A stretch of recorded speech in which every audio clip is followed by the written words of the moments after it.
Customs والوں، ایک سوال ہے تم سے.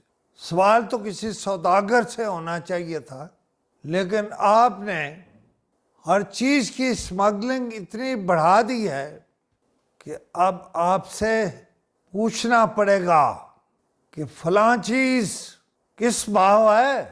میرا سوال یہ ہے کہ تم اتنی اسمگلنگ کر رہے ہو، اتنی اسمگلنگ کر رہے ہو، اور چائے کی پتی کی اسمگلنگ کر رہے ہو.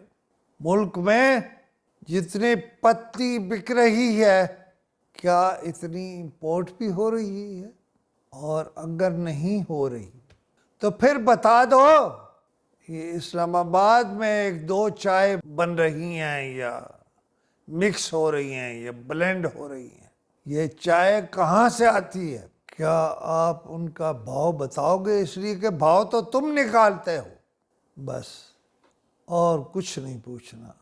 پتی کے سوداگروں، آپ سے پتی کا بھاؤ معلوم کرنا.